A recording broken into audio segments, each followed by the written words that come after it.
शुक्रवारची जीवतीची कहाणी. ऐका शुक्रवारा तुमची कहाणी. 8 पाट नगर होतं. तिथं एक राजा राहत होता. त्या राजाला मुलगा नव्हता. तेव्हा राणीनं एका सुईणीला बोलावून आणलं. अगं अगं सुईणी, मला नाळवारीसुद्धा एक मुलगा गुपचूप आणून दे. मी तुला पुष्कळ द्रव्य देईन. सुईणीनं गोष्ट कबूल केली. ती त्या तपासावर राहिली. गावात एक गरीब ब्राह्मणाची बाई गर्भार राहिली. तेव्हा ती सुईण तिच्या घरी गेली आणि तिला सांगू लागली, बाई बाई, तू गरीब आहेस. तुझं बाळंतपणाचं पोट दुखू लागेल तेव्हा मला कळव. मी तुझं बाळंतपण फुकट करीन. तिनं होय म्हणून सांगितलं. नंतर ती सुईण राणीकडे आली.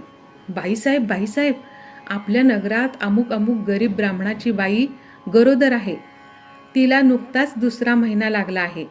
लक्षणं सर्व मुलाचीच दिसत आहेत. तेव्हा आपल्या घरापासून तो तेथपर्यंत काही कळणार नाही असं एक गुप्त भुयार तयार करावं.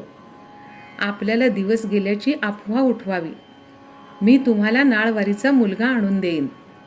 असं ऐकल्याबरोबर राणीला मोठा आनंद झाला आणि जसजसे दिवस होत गेले त्याप्रमाणे डोहाळ्याचं डंभ केलं. पोट मोठं दिसण्याकरता त्याच्यावर लुगड्याच्या घड्या बांधल्या. भुयार तयार केलं. 9 मास भरताच बाळंतपणाची तयारी केली. इकडे ब्राह्मण बाईचं पोट दुखू लागलं. सुईणीला बोलावून आलं. त्याबरोबर तुम्ही पुढं व्हा, मी येते असं सांगितलं. धावत धावत राणीकडे आली. पोट दुखण्याचं ढोंग करायला सांगितलं. नंतर ब्राह्मणाच्या घरी आली. बाई बाई, तुझी आहे पहिली खेप. डोळे बांधलेस तर भिणार नाहीस, नाही बांधलेस तर भय वाटेल असं सांगून तिचे डोळे बांधले. ती बाळंत झाली. मुलगा झाला. सुईणीनं एका दासीकडून भुयाराच्या वाटेनं मुलगा राणीकडे पाठवला व तिनं एक वरवंटा घेऊन त्यास एक कुंचा बांधला आणि तिच्या पुढे ठेवला. त्या बाईचे डोळे सुटले. तुला वरवंटाच झाला आहे असं सांगू लागली. तिनं नशिबाला बोल लावले. मनामध्ये दुःखी झाली. सुईण निघून राजवाड्यात गेली. राणी साहेब बाळंतीण झाल्याची बातमी पसरली.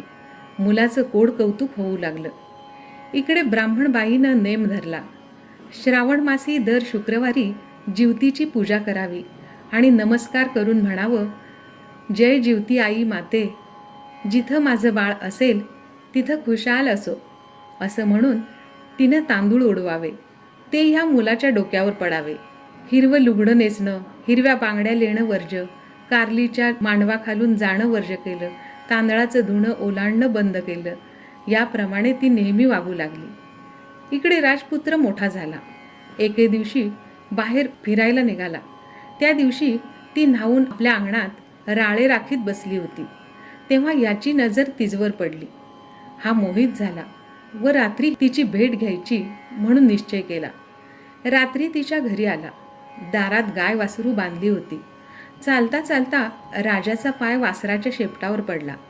वासराला वाचा फुटली. ते आपल्या आईला म्हणाले, कोण्या पाप्यानं माझ्या शेपटावर पाय दिला? तेव्हा ती म्हणाली, जो आपल्या आईकडे जावयास भीत नाही तो तुझ्या शेपटावर पाय द्यायला भील काय?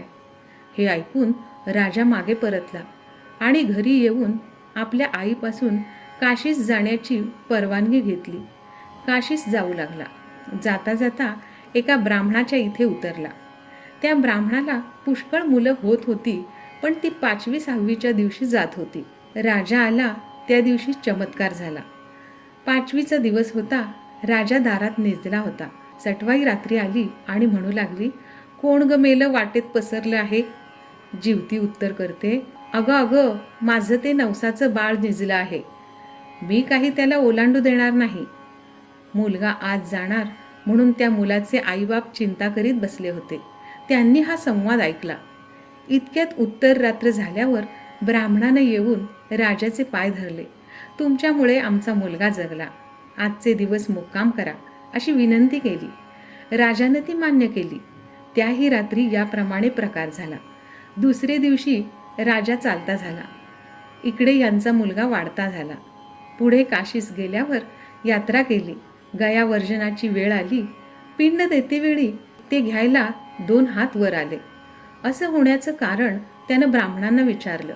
ते म्हणाले, घरी जा, साऱ्या गावातल्या बायका पुरुषांना जेवायला बोलव, म्हणजे याचं कारण समजेल.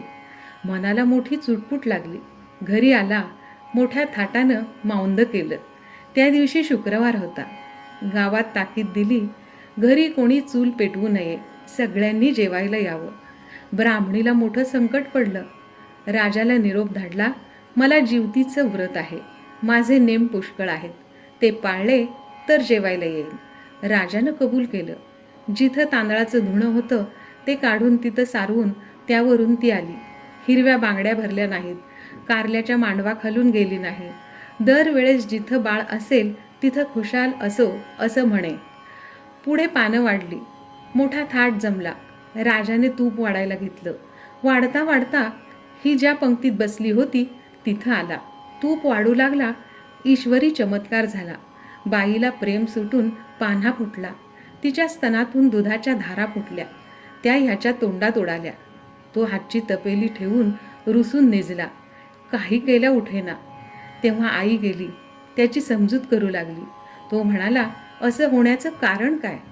तिनं सांगितलं, ती तुझी खरी आई, मी तुझी मानलेली आई, असं सांगून सर्व हकीकत सांगितली. नंतर भोजनाचा समारंभ झाला. पुढं त्यानं आपल्या आईबापास राजवाड्यानजीक मोठा वाडा बांधून देऊन त्यासुद्धा आपण राज्य करू लागला. तर जशी जिवती तिला प्रसन्न झाली तशी तुम्हा आम्हा हो ही 60 उत्तराची कहाणी 5 उत्तरी सुफळ